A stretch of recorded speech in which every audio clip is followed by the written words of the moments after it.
Hello student, स्वागत है आपका ओम्स क्लासेस में। सबसे पहली बात, जो आपका लास्ट लेक्चर था 1 अप्रैल का, उसमें आपने 3 चीज पढ़े थे। उसमें से 2 चीज समझा जा चुकी थी, तीसरी चीज अभी समझाएंगे अपन।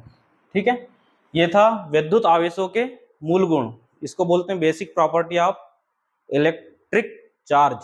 ठीक, विद्युत आवेश के मूल गुण का मतलब ये होता है कि ये जो आवेश है आपका, इसके बारे में बात कर रहे हैं अपन। ठीक है, ये आवेश, ये जो Q है, इसके बारे में चर्चा होगी कि ये Q के बारे में अपन क्या क्या चीज निकाल सकते हैं। ठीक है, 3 चीज ये होंगी कि पहला ये होगा कि आवेश का संरक्षण नियम क्या होता है, ये मैं समझा चुका था। आवेश को ना तो उत्पन्न किया जा सकता है,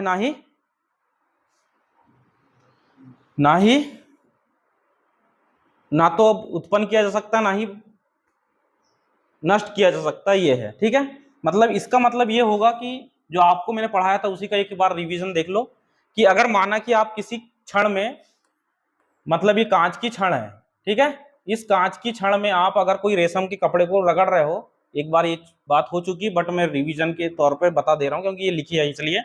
अगर रेशम के कपड़े से आप अगर रगड़ रहे हो, तो रेशम के कपड़े से रगड़ने के बाद यदि इसको आप रगड़ रहे हो रेशम के कपड़े से, ये गुलाबी वाला जो कलर है ये कांच की प्लेट है, और यदि ये रेशम है तो रगड़ने के बाद घर्षण होगा, और घर्षण से इसमें आवेश होगा। और आवेश में होगा क्या कि आवेश का संरक्षण नियम ये कहता है, परिभाषा ही ये है कि अगर किसी वस्तु को, अगर आप, उस वस्तु का नाम है एक कांच और एक है रेशम, इनको आपस में रगड़ रहे हो, अगर रगड़ रहे हो तो ये इसमें कांच की क्षण में क्या होगा, आपको पहले भी बता चुका हूं कि इसमें धनावेश उत्पन्न हो जाएगा। ठीक है, किसमें, ये याद ही रखना है कि कांच की क्षण में क्या उत्पन्न होगा, धनावेश। और ये जो रेशम का कपड़ा है ये वाला, इस रेशम के कपड़े में अगर यहाँ पर 3 धनावेश उत्पन्न हुए हैं तो यहाँ पर कितने ऋणावेश उत्पन्न होंगे, 3 ही ऋणावेश उत्पन्न होंगे। इसका मतलब माइनस प्लस 3 और ये -3, ये आपस में जब इनको अपन सॉल्व करेंगे तो क्या आएगा, क्या आएगा, 0। इसका मतलब ये वो हो सकता है कि जो निकाय होता है उसका आवेश संरक्षित रहता है, बोल सकते हैं। मतलब रगड़ने के बाद इसको जब अपन सॉल्व करेंगे तो धन के 3 और माइनस के 3 क्या हो जाएंगे, 0 हो जाएंगे। इसका मतलब यह है कि किसी रगड़ने के बाद किसी वस्तु पर समान आवेश उत्पन्न होता है, वो भी विपरीत आवेश, मतलब समान संख्या में लेकिन विपरीत आवेश। मतलब धन के 3 और ऋण के 3, धन के 3 और ऋण के 3। समझ में आई बात? मतलब यहां पर अगर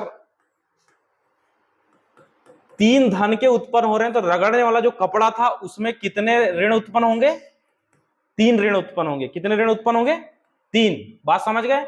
मतलब इसको जब सॉल्व करेंगे तो क्या हो जाएगा, 0। और 0 मतलब नियत। इसका मतलब यह है कि जो आवेश है वो संरक्षित है। संरक्षण का अगर परिभाषा आएगा तो आपको यही चीज में जो एक्सप्लेन कर रहा हूं यही बताना है। समझ में आई बात? अब इसके बाद आवेश का क्वांटीकरण सिद्धांत का मतलब यह होता है, सिंपल सी बात है कि आवेश को आप Q से दर्शाते हैं। कैसे दर्शाते हैं इसको यहां पर समझा दे रहे हैं, फिर इसके बाद अपन सेपरेट इसको ले लेंगे। तो आवेश का क्वांटीकरण सिद्धांत में आपको केवल 3 चीज याद रखना है, एक Q होता है, एक N होता है और एक E होता है। तो इन तीनों के बारे में आप सब लोग जानते हैं पहले से। Q मतलब आवेश, बस कोई सिंपल सी बात। N एक संख्या है, नंबर है, नेचुरल नंबर है, प्राकृत संख्या है। N बराबर 1 2 3 4 5 हो सकता है, प्लस भी हो सकता है, माइनस भी हो सकता है। ठीक। और E जो है आप सब लोग जानते हैं, इलेक्ट्रॉन पर आवेश। और जो आपको मैंने बता चुका 1.6 इंटू 10⁻⁻19 इसको बोलेंगे, ये इलेक्ट्रॉन पर आवेश है और आवेश का मात्रक कूलाम होता है तो C लिख देते हैं। बस इतना सा है ही।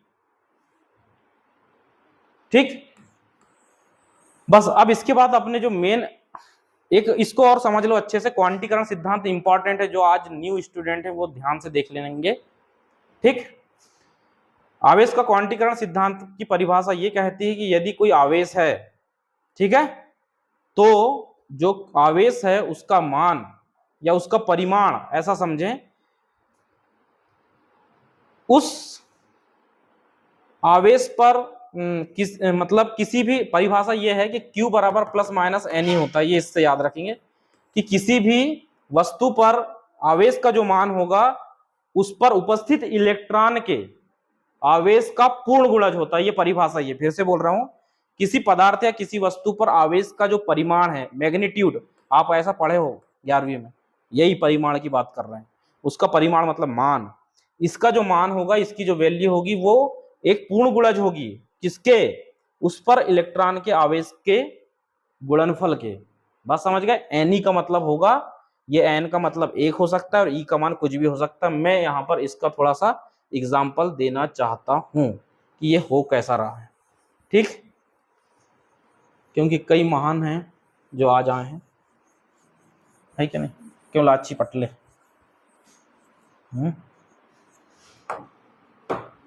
देखिए Q बराबर प्लस माइनस एन ई को बोलेंगे अपन, आप तो सब लोग जानते हैं कि आवेश का ये आवेश का क्या है, ये वाला है ये, ठीक है, आवेश का क्वांटीकरण सिद्धांत। इसमें ना कुछ नहीं है, अगर एग्जाम्पल की बात करते हैं तो आप अगर दिमाग लगाएंगे कि एन का मान मेरे को रखना है एक, तो प्लस माइनस की जगह प्लस माइनस, एन की जगह मैं एक रखूंगा तो ई कितना मान आएगा, ईच तो आएगा ना, ई एकम ई, दूसरा कामा लगाया। एन का मान मैं 2 रखना चाहता हूं तो plus minus as it is 2e, अगला कामा लगा के प्लस माइनस 3e। आप देख रहे हैं कि डैश डैश डैश डैश बोल सकते हैं, आप देख रहे हैं यहाँ पर एन की वैल्यू बढ़ते जा रही है, यहाँ 1 है, यहाँ 2 है, यहाँ 3 है। ये उपस्थित होगा इस इलेक्ट्रॉन पर या किसी पदार्थ पर, ये आवेश उपस्थित हो सकता है, ये नियम कहता है। लेकिन अब एक मैं उल्टा उदाहरण ले रहा हूं, ध्यान से देखना, ठीक है। उल्टा उदाहरण ये है कि उल्टा उदाहरण आपका यहां पर ये देखने को मिलेगा, ठीक ठीक, कि एग्जाम्पल नंबर सेकंड, ये फर्स्ट था, ये 100% सही है अकॉर्डिंग टू इस इक्वेशन के अनुसार। मतलब किसी भी पदार्थ में ये आवेश उपस्थित होते हैं, अगर एक धातु है इसमें है तो ऐसे इलेक्ट्रॉन उपस्थित रहेंगे। लेकिन अगर मैं बोलूं क्या किसी पदार्थ में ये इस कंडीशन में इलेक्ट्रॉन उपस्थित हो सकते हैं, तो नहीं होंगे, ये गलत एग्जाम्पल है, याद रखेंगे। जैसे उदाहरण के लिए मैंने बोला परिभाषा में कि पूर्ण गुणज होता है, क्या होता है, पूर्ण गुणज, उपस्थित आवेश का पूर्ण गुणज होता है। आवेश तो हर एक पदार्थ में इतना ही होगा ना, 1.6 इंटू 10⁻⁻19 ही आवेश रहता है, न्यूनतम आवेश यही है किसी भी चीज में, ठीक है। ये इसके बारे में मैं चर्चा बाद में करूंगा, ज्यादा डिटेल हो जाएगी। तो आपको ये याद रखना है कि इसका पूर्ण गुणज होता है, तो इस मान में आप ये याद मत रखना कि सर ये 1.6 है तो ये गलत है। अपन इसकी बात नहीं कर रहे हैं, अपन बात इसकी कर रहे हैं एग्जाम्पल नंबर सेकंड की, अकॉर्डिंग टू यू एन का मान इसके अनुसार, ठीक।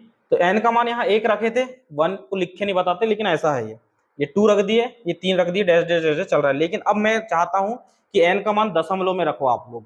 पहला एग्जाम्पल ये कहता है कि आप 0.5 रखना चाहते हैं, प्लस माइनस 0.5e, अगला कामा 1.5e प्लस माइनस के साथ, और अगला कामा है 1.2, जो भी दुनिया भर का आप लिख सकते हैं, 21.2e भी लिख सकते हैं। ये चीज गलत है, ये चीज नहीं बताता आवेश का क्वांटमीकरण सिद्धांत या आवेश का क्वांटिनाइजेशन थ्योरी। ये कहती है कि हमेशा आवेश पूर्ण गुणज होता है, मतलब 1 2 3 4 16 18 20 ऐसा होगा, ये दशमलव दशमलव में नहीं होगा। बात समझ गए। इसके बाद आप तीसरे पॉइंट में चलेंगे।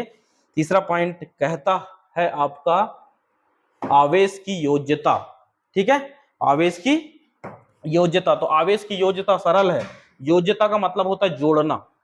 योज्यता का मतलब क्या होता है, जोड़ना। योज्यता मतलब आपने इंग्लिश में देखे होंगे एडिटिविटी बोलते हैं, एडिटिविटी, ठीक है।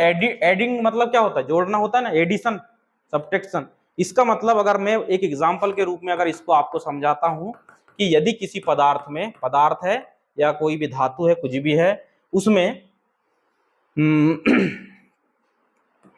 एक इलेक्ट्रॉन रहे, प्लस का रहे, हो सकता है माइनस के 3 इलेक्ट्रॉन रहे, कामा लगा रहा हूं, प्लस के 4 इलेक्ट्रॉन, प्लस लिखना जरूरी है और माइनस भी लिखना जरूरी है, ठीक है, 6 इलेक्ट्रॉन रहे। तो बताइए उस पूरे के पूरे निकाय में मतलब इतना सारा है, इतने सारे मतलब पदार्थ तो एक ही है, लेकिन उसमें इलेक्ट्रॉन ऐसे वितरण है, उसका इलेक्ट्रॉनों का वितरण इस टाइप से हो रहा है। तो बताना है आपको, ठीक। तो तो आपको ये बताना है कि यहाँ पर प्लस ई 1e minus 3e plus 4e और माइनस 6e ये एक्चुअल में है क्या। तो भाई ये पूरा निकाय है और इस निकाय को अगर हल करना है तो कुछ नहीं करना है, ऐड करना है चिन्ह सहित, सिंबल सहित। समझ गए। तो सिंबल ये कहता है कि plus 1e minus 3e plus 4e minus 6e solve करना है। सब लोग गणित के ही स्टूडेंट होंगे यहाँ पर। तो माइनस माइनस वालों को जोड़ लो, प्लस प्लस वालों को जोड़ लो, तो 1 और 4 5e माइनस के 6e और 3e 6 3 9 हो जाएगा। तो 9e बराबर यहाँ पर आएगा आपके माइनस के 4e, मतलब उस निकाय में कितने इलेक्ट्रॉन होंगे, -4e इलेक्ट्रॉन होंगे। ये कुछ भी आ सकता है परीक्षा में, आप याद रखें। इसकी जगह आप कुछ भी ले सकते हैं, हो सकता है प्लस में उत्तर आएगा। अगर एग्जाम्पल नंबर अगर मैं सेकंड ले लेता हूं, सेकंड नंबर का एग्जाम्पल लूंगा, तो मेरे हिसाब से अगर आप इसको 4e कर लीजिए, कॉमा लगा दीजिए, माइनस के 3e कर दीजिए और फिर 5 इतना कर लेते हैं, ठीक है। या किसी निकाय में माना कि अब अगला है 3e, तो इस पूरे निकाय में टोटल कितने इलेक्ट्रॉन है बोलेगा, तो इसको सिर्फ ऐड करना है, ऐड ना तो माइनस ना तो प्लस ना तो कुछ, ऐड करना है, एडिटिव, ठीक है। ऐड करने का नियम कहता है 4e, प्लस प्लस वाला को जोड़ लो तो 3 और माइनस वाले को भी जोड़ लेते हैं, लेकिन माइनस वाला यहाँ 1 है इसलिए घटेगा। इसको देख सकते हैं आप, इस चीज को देख लो कि मैंने आपको क्या बताया हूँ, यहाँ पर क्या लिखा हूँ, धन के साथ लिखा हूँ, ये ऋण के साथ लिखा हूँ, ये धन के साथ लिखा हूँ, ऋण के साथ, कोई दिक्कत की बात नहीं है। इसको सॉल्व करेंगे तो 4 3 7e माइनस 3e बराबर कितने, 4e। किस्मत अच्छे थे कि दोनों के उत्तर 4 ही आए, ठीक। 4 प्लस के और ये माइनस के, बात समझ में आ गई। एडिटिव नियम यही कहता है, अगर परिभाषा की बात आएगी तो आपको ये बोलना है कि आवेशों को हमेशा जोड़ा या घटाया जा सकता है। 4 आवेश में से 3 आवेश घट सकता है, जुड़ सकता है, कुछ भी हो सकता है, दैट्स इट। अगला इंपॉर्टेंट क्वेश्चन ये है आपका कि कूलाम का व्युत्क्रम वर्ग का नियम क्या है। ये आपको पूरा का पूरा डिटेल समझाऊंगा, अच्छे से ध्यान से देखें, ठीक है। कंसंट्रेट होके समझना है, सॉल्व। कूलाम जो है एक वैज्ञानिक है, पहली बात तो मुद्दे की बात यही है कि कूलाम क्या है, एक वैज्ञानिक है। आप उसको साइंटिस्ट भी बोल सकते हैं, कुछ भी बोल सकते हैं, दुनिया भर की हर चीज, ठीक है। कूलाम का कुछ नहीं है, कूलाम बोलता है कि अगर कोई दो बिंदु आवेश हैं, परिभाषा यहीं से स्टार्ट होगी, मैं ज़्यादा हिंदी नहीं बोलूँगा, PDF सेंड कर दूंगा, लिख लेना, ठीक है। ये दो बिंदु आवेश हैं और बिंदु आवेश उन आवेशों को कहते हैं जिनका आकार उनकी बीच की दूरी के नगण्य हो, मतलब इनका आकार इतना छोटा हो कि इनकी बीच की दूरी से भी की तुलना में नगण्य हो। मतलब नहीं आया होगा समझ में, तो अभी समझ में आ जाएगा। इस आवेश को प्लस क्यू बोलेंगे, इसको माइनस क्यू बोलेंगे और इसको एक लाइन से जोड़ देंगे, ये बीच की दूरी कहलाती है बस, और इसको आर बोलते हैं। बात समझ गए। फिर से अगर आपको नहीं आया होगा चित्र समझ में तो फिर से बता दे रहा हूँ, ठीक। चित्र ये कहता है कि बिंदु आवेश का मतलब पॉइंट, ठीक है, ये पॉइंट, इन दोनों का मान है, इसका प्लस क्यू है और इसका माइनस क्यू है, ठीक। अब आप बोलोगे सर प्लस क्यू क्यों आ रहा है, माइनस क्यू क्यों आ रहा है, अपने को सॉल्व करना है इसलिए आ रहा है। हो सकता है प्लस प्लस भी हो सकता है, माइनस प्लस भी हो सकता है, कुछ भी हो सकता है, बट आपको इतना याद रखना है कि प्लस और माइनस ही लेना है, समझ गए। अब इन दोनों के बीच की दूरी को दर्शाना है अपने को कुछ से भी, तो अपन आर से दर्शा रहे हैं, बात समझ गए। और यहां पर अगर बात करेगा तो लगने वाला जो बल कहलाएगा, फोर्स, वो एफ कहलाएगा। क्या कहलाएगा, एफ। तो जहां पर भी अगर फोर्स की बात आएगी तो अपन क्या बोलेंगे, एफ बोलेंगे, ठीक है। तो सीधे सीधे अगर हम थ्योरी की बात करते हैं तो आप यहां पर लिखने की अगर बात करें तो ऐसा भी लिख सकते हैं, माना प्लस क्यू और माइनस क्यू दो बिंदु आवेश हैं। मैं मजबूरी में हिंदी लिख रहा हूं समझाने के लिए, नहीं तो हिंदी लिखने का मन नहीं है मेरा। माना प्लस क्यू और माइनस क्यू दो बिंदु आवेश हैं जिनके बीच की दूरी स्मॉल आर है, तथा प्लस क्यू और माइनस क्यू के बीच लगने वाला, ठीक, बल बला हो गई, ठीक है। बल F है तो कूलाम के व्युत्क्रम वर्ग के नियम से, यहां से चालू होती है अपनी पिक्चर, ठीक है। बात समझ गए? नेक्स्ट पेज ले ले, फिर से समझा दे रहा हूं कि दो आवेश हैं, इसको Q1 और Q2 भी बोल सकते हैं, मैं बार बार बता रहा हूं, कुछ भी बोल सकते हैं, ठीक है। Q1 और Q2 भी बोल सकते हैं, बात समझ गए? प्लस माइनस और कुछ भी बोल सकते हैं, लेकिन बिंदु आवेश है तो अपन इसको जैसा थ्योरी में है वैसे ही पढ़ेंगे, ठीक है। लेकिन अगर डेरिवेशन में अगर दो आवेश Q1 Q2 आता है तो Q1 Q2 भी बोल सकते हैं, यहाँ पर Q1 यहाँ पर Q2 भी आ सकता है, समझ गए? लेकिन मैं इसको Q1 Q2 से ही पढ़ाऊंगा जब यहाँ लिखेंगे तो, ठीक है। दो आवेश मतलब एक पहला आवेश और एक दूसरा आवेश, लेकिन बिंदु आवेश को ऐसा दर्शाते हैं। ये चित्र एथेंटिक चित्र है, ठीक है, याद रखना, ये डब्बे में बंद नहीं करना, सूत्र नहीं है ये क्या है? डायग्राम है, ठीक है, डायग्राम है। तो अब सीधे चले अपन प्रश्न की तरफ, आगे इसकी परिभाषा लिखेंगे, 2 नंबर का प्रश्न आएगा या 3 नंबर का आएगा ये, ठीक। तो आपका नियम ये कहता है, कूलाम का व्युत्क्रम वर्ग का नियम ये कहता है आपका कि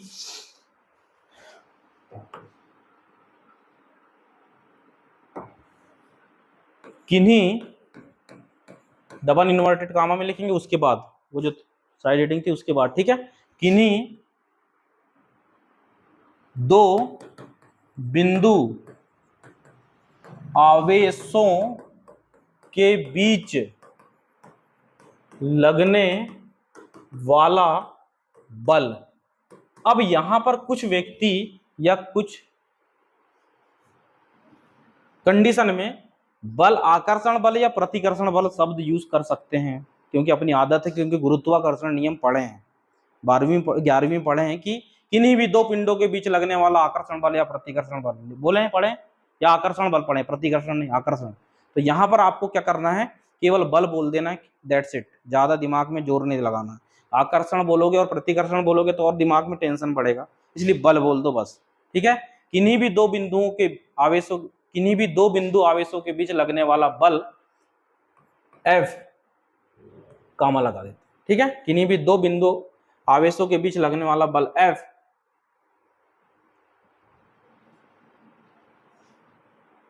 का मान, अगर का मान अगर नहीं भी लिखे तो चलता है, मैं आपको हर चीज बता रहा हूं, आपको जैसी परिभाषा लिखना लिख सकते हो, मैं सरल से सरल बता रहा हूं। किन्हीं भी दो बिंदु आवेशों के बीच लगने वाला बल उन आवेशों के, अगर का मान को अगर छोड़ भी दोगे तो कोई अंतर नहीं पड़ेगा, ठीक है। किन्हीं भी दो बिंदुओं आवेशों के बीच लगने वाला बल, ठीक, उन आवेशों के गुणनफल के अनुक्रमानुपाती तथा उनकी बीच की दूरी के वर्ग के व्युत्क्रमानुपाती होता है। मतलब आपको पुरानी पिक्चर याद आ चुकी है, मैं यहाँ पर कुछ पुरानी यादें क्लियर करना चाहता हूँ, ठीक। कुछ बच्चों को मैं यहाँ पर बता दे रहा हूँ कि पुरानी यादें क्या है, ठीक। गुरुत्वाकर्षण नियम पढ़े थे, दो पिंड ऐसा माने थे, इनके बीच की दूरी r माने थे, इसको m1 माने थे, इसको m2 माने थे। ग्रेविटेशन वाला पढ़े थे, याद करो, कैपिटल G वाला। तो जब आपने बल माने थे तो बल को क्या लिखे थे आपने, जो बल होता है अनुक्रमानुपाती होता है, अनुक्रमानुपाती होता है इनके गुणनफल के, द्रव्यमान के गुणनफल के अनुक्रमानुपाती होता, पहला समीकरण दिए थे, और दूसरा समीकरण दिए थे इनकी दूरी के व्युत्क्रमानुपाती, दूसरा समीकरण दिए थे, ये दोनों इक्वल थे, तो इसको आपने F बराबर मान ली थी या अनुक्रमानुपाती माने थे, इन दोनों को हल करे थे तो m1 m2 अपन r स्क्वायर आया था, इसका बराबर या अनुक्रमानुपाती हटाए थे तो बराबर लगा था, और कैपिटल G आया था, m1 m2 m2 same to same यही है, बस ये गुरुत्वाकर्षण है और ये कूलाम है, कुछ है ही नहीं, दम ही नहीं, कुछ दम है ही नहीं, बात समझ गए। मैं अब इससे ज्यादा कुछ नहीं बता सकता आपको, ठीक। तो बस वही है पिक्चर। जिसको समझ में आएगा तो बहुत अच्छी बात है, नहीं आएगा तो अपन अगली क्लास में पढ़ लेंगे। देखते हैं कि अनुक्रमानुपाती होता है, ये इतनी चीज समझ में आ गई। जो माने थे उसी के अनुसार लिख रहे हैं। कैपिटल बल की बात कर रहे थे तो एफ आया। अनुक्रमानुपाती किसके अनुक्रमानुपाती होता है? आवेशों के गुणनफल के। आवेशों मतलब एक से ज्यादा, तो आवेश आप Q1 और Q2 मान सकते हैं। एक प्लस Q बोला था और एक माइनस Q बोला था, लेकिन आप यहाँ प्लस माइनस के ही टेंशन मत लेना, नहीं तो कई लोग प्लस Q माइनस Q इसको जीरो कर डालेंगे और अनर्थ का अर्थ हो जाएगा। समझ गए? इसलिए मैंने आपको केवल समझाने के लिए वो चीज बताया था, याद रखना, ठीक। तो दो आवेश अगर ये हैं तो इसका समीकरण एक बनेगा, और दूसरी लाइन से इसके बाद तथा के बाद से दूसरा समीकरण बनेगा उनकी बीच की दूरी के वर्ग के। अब उनकी बीच की दूरी आपको दिखाना है, तो अब आप इधर से देख भी सकते हो चित्र कहाँ बनाए थे। चित्र ये बनाए थे, उनकी बीच की दूरी क्या माने थे? आर माने थे। तो उसके बीच की दूरी क्या रहेगी आपकी? ठीक है, उसके बीच की दूरी के वर्ग के व्युत्क्रमानुपाती। व्युत्क्रमानुपाती बोलेंगे तो बट्टे में आएगा, अनुक्रमानुपाती बोलेंगे तो क्या आएगा? ऐसा आएगा सीधा सीधा। इसलिए 11वीं में बोला जाता है अनुक्रमानुपाती व्युत्क्रमानुपाती समझो, ठीक। समीकरण नंबर 2 हो चुका ये। अब इसको हल करेंगे, यहां लिखेंगे समीकरण नंबर 1 और 2 की तुलना से, ठीक है। ये ऐसा चोंच जो बनी है वो तुलना है, ठीक। तो यहाँ पर क्या हो जाएगा? एफ है तो एफ ही रहेगा, अनुक्रमानुपाती तो अनुक्रमानुपाती रहेगा। ये दोनों बदलेंगे, जो मैंने गुलाबी वाले डब्बे में बताया था वही M1 M2 वाला ही है। तो ये Q1 ये Q2 अपॉन R स्क्वायर। बात समझ गए? अब यहां पर एक G लगा था उसमें, तो यहां क्या लगेगा? K लगेगा। क्या लगेगा? K, ठीक। तो अब क्या होगा? F बराबर K, केकड़े वाला, ठीक है, Q1 Q2 upon R square. इतना बात समझ में आई। लेकिन यहाँ जो K की वैल्यू है ना वो बाद में चर्चा करेंगे। आप यहां पर ये समझो कि F बराबर K Q1 Q2 upon R square. ये है पूरा का पूरा कूलाम का व्युत्क्रम वर्ग का नियम। K यहाँ एक नियतांक है, समझ गए? एक, और इसे बोलेंगे K की एक वैल्यू होगी, और उस वैल्यू के बारे में अपन थोड़ी देर के बाद चर्चा करेंगे। इतना समझ में आया, ठीक। तो इसको यहां पर आप लिख सकते हैं कि यही कूलाम के व्युत्क्रम वर्ग का नियम है। लेकिन अब आपको यहां पर ये बात याद दिलाना है, इस K की वैल्यू क्या है। ये यहां पर आंसर आ चुका है, बात समझ गए? यही कूलाम के व्युत्क्रम वर्ग का नियम है। इस K का मान जो होगा मैं उसके बारे में डिटेल चर्चा करना चाहता हूं, इसलिए यहां पर नहीं रख रहा हूं K का मान, ठीक है। यहां पर अब इसके बाद एक स्टेप आएगी, K का मान रखेंगे तो एक अगला डब्बा बनेगा। बात समझ रहे? चलें आगे।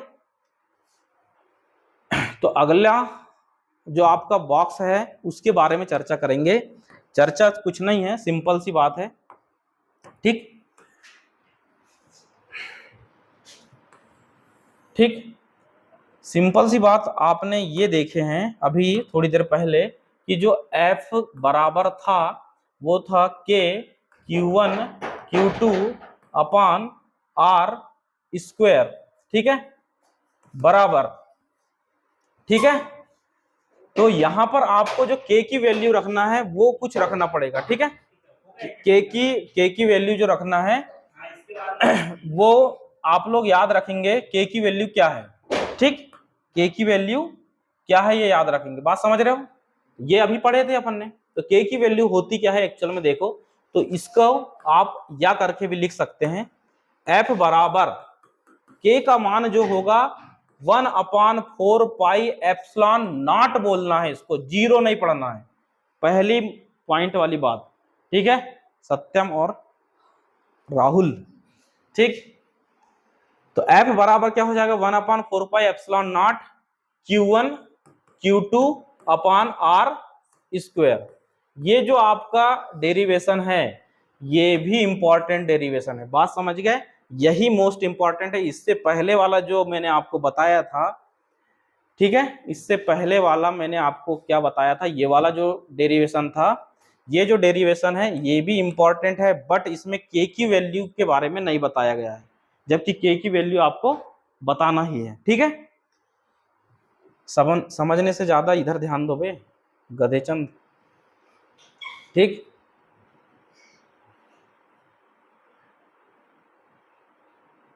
तो आगे चले, आपका मेन पॉइंट यहां पर ये बनता है, अब आपकी जो नोट आएंगी वो समझ में आ जाएगी। यही कूलाम का व्युत्क्रम वर्ग का नियम है, आप यहीं पर लिख लेंगे। यही कूलाम के नियम, सॉरी क्या बोल रहा हूं, कूलाम का व्युत्क्रम वर्ग का नियम है।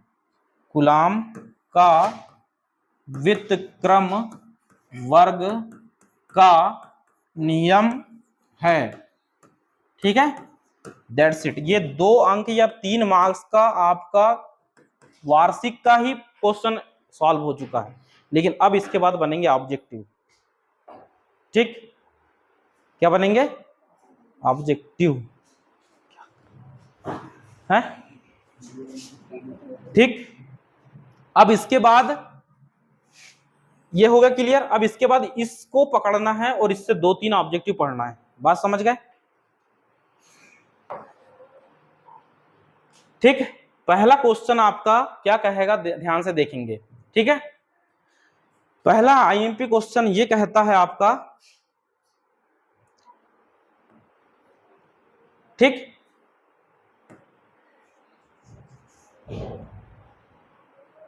समझ गए? पहला आईएमपी क्वेश्चन ये कहता है कि एप्सिलॉन नॉट की वैल्यू कितनी होती है। तो एप्सिलॉन नॉट जो है वो निर्वात की विद्युतशीलता है। इसका नाम समझ ले पहले हिंदी में, कि इसका नाम क्या है? निर्वात की विद्युतशीलता। विद्युतशीलता, ज्यादा डिटेल नहीं बता रहा हूं। निर्वात का मतलब होता है जहां पर एयर नहीं है, जहां पर कई बार बता चुका हूं मैं कि जहां पर एयर क्या हो, शून्य हो। एयर क्या हो, शून्य हो, वो क्या कहलाता है? निर्वात कहलाता है। ठीक है, और इसको बोलते हैं एप्सिलॉन नॉट को निर्वात की विद्युतशीलता। बस आपकी मोस्ट इंपॉर्टेंट बात यह है कि इसका मान ये होता है। ठीक है, इतना याद रख लें आज ही। 8.854 इंटू 10 टू दी पावर -12। आपको कई न्यूमेरिकल वैल्यू याद रखना पड़ेगा 12वीं में। अभी थोड़ी देर पहले आपने 1.6 into 10 to the power -19 coulomb पढ़े थे, आवेश। लेकिन अब आपको अगला ये टॉपिक मिल गया याद करने का कि निर्वात की विद्युतशीलता का मान, निर्वात की विद्युतशीलता का मान क्या होता है? 8.84 into 10 to the power -12 coulomb square. ये बटे की लाइन नहीं है, बटे की लाइन तो मैंने केवल बनाया गया था, यहाँ कोई अट्टे भट्टे नहीं है ना। ठीक, यहां पर कूलाम का मतलब कहने का मतलब मेरा है कि जो एप्सिलॉन नॉट की वैल्यू ये होती है और ये उसका मात्रक होता है। अब यही मात्रक को मैं आपको बहुत अच्छे से बताऊंगा, फिर उसकी विमा बताऊंगा और उसके बाद दैट्स इट। ठीक है, समझ गए? यहां पर लिखा हुआ है कि ये वैल्यू होती है, यहां पर लिखा है ये होता है, यहां पर लिखा है ये होता है, बट ये सब कहां से आया, यह अगले पेज में आप देख सकते हो। ठीक, अब चलिए बस 5 मिनट शांत रहेंगे। ठीक है, पूरी चीज मैं आपको बता दे रहा हूं। जो F बराबर 1/4 pi epsilon not Q1 Q2 upon R square था, इसको इसका मान निकालना है।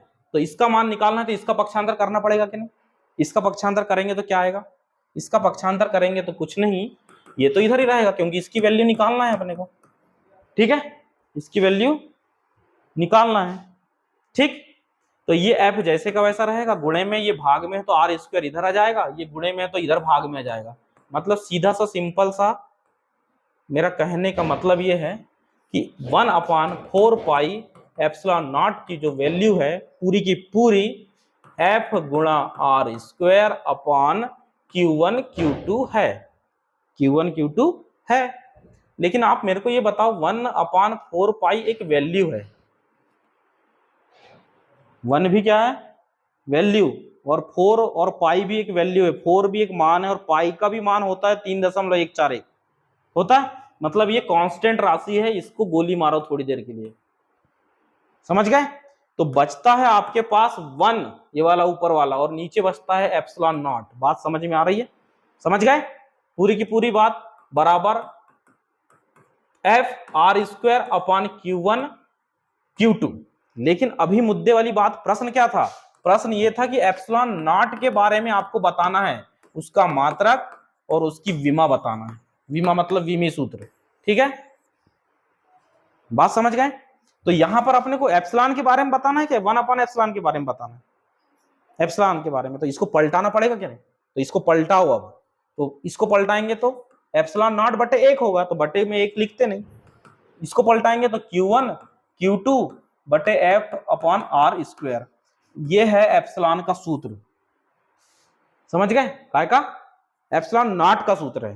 क्या है? एप्सिलॉन नॉट का सूत्र है। अब इसके बारे में, अब जो आपको मैंने पहले नोट करके लिखा के बताया था कि इसका मान ये होता है, इसका मात्रक ये होता है, इसकी विमा ये होती है, वो चीज कहां से आई, यहां पर सीख रहे हैं अपन, ध्यान से समझना। अब एप्सिलॉन के बारे में पढ़ रहे हैं तो एप्सिलॉन जैसे का वैसा। अब आप, मैं मात्रक की बात कर रहा हूं, किसकी बात कर रहा हूं?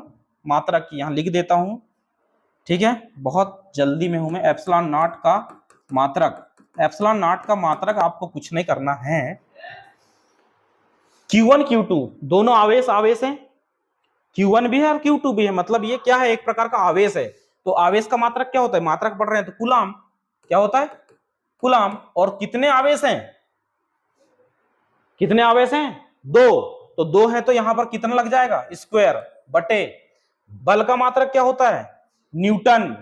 तो न्यूटन हो जाएगा। एसआई मात्रक की ही बात होती है हमेशा, बार बार बता रहा हूं, नहीं भी लिखूंगा तो एसआई होगा और लिखूंगा भी तो एसआई होगा। तो न्यूटन इंटू आर काय का मात्रक है? दोनों के बीच की दूरी, तो दूरी मतलब मीटर का वर्ग। अब आप देखेंगे, इसी को अगर मैं अच्छे से लिखना चाहूं तो मैं लिख सकता हूं कूलाम स्क्वायर इंटू अपान, इसको प्रति भी बोल सकते हैं हिंदी में, प्रति न्यूटन इंटू मीटर स्क्वायर। ये है इतना। इसको सीधा सीधा लिखना है तो प्रति लिखेंगे, नहीं तो बटे में तो ऐसा आड़ा बटे लगाओ चाहे ऐसा बटे लगाओ, बात है। ये मात्रक है। अब इस मात्रक को आप उससे मैच करा लो, ठीक है, इससे मैच करा लो। देखो, कूलाम का वर्ग न्यूटन मीटर प्रति बटे, ये आ गया कूलाम स्क्वायर न्यूटन प्रति। समझ में आया? अब इसके बाद अपन किसकी विमा निकालेंगे? एप्सिलॉन नॉट की विमा। m इनवर्स आना चाहिए, l की पावर -3 आना चाहिए, और t की पावर 4 आना चाहिए, और a की पावर 2 आना चाहिए। ये बहुत ही इंपॉर्टेंट है। ये तीनों चीज, ये जो तीनों चीज लिखवाया हूं शुरुआत में, ये आपके ऑब्जेक्टिव में आएंगे। 101 गारंटी% है 12वीं में, वार्षिक परीक्षा में। इसलिए आज घर में जाके इनका रिवाइज कर ही लेना, ठीक। मैं अब बात कर रहा हूं किसकी? विमा की। तो आप सब लोग जानते हैं कि 1 अपॉन, ज्यादा दिमाग अपने को नहीं लगाना है, ठीक। चलो, मेरे को क्या है, एक बार लिख देता हूं। 1/4 एप्सिलॉन नॉट का मान आया था, याद नहीं है, F बराबर होता है 1/4 epsilon not Q1 Q2 upon R square. यहां से इसको फेंको इधर, इसको फेंकेंगे इधर, शॉर्टकट बता दे रहा हूं, तो ये आ जाएगा Q1 Q2, ये ज्यादा शॉर्टकट तरीका है उससे, अपॉन ये F इसके साथ आ जाएगा, और ये आ जाएगा मीटर R स्क्वायर। क्या आ जाएगा? R square. सिंपल सी बात है, आप सभी लोग ध्यान से समझेंगे। एप्सिलॉन नॉट की विमा निकाल रहे हैं। क्या निकाल रहे हैं? विमा। समझ गए? और विमा मतलब विमी सूत्र। ध्यान से समझना, बहुत बहुत इंपॉर्टेंट है। ये क्या है? दोनों आवेश, और आवेश का मात्रक होता है कूलाम। मात्रक बोल रहा हूं, मात्रक कूलाम होता है, और कूलाम का मैंने कल आपको विमा बताया था 80। एक का होता है 80 तो दूसरे का भी क्या होगा? 80। समझ में आई बात?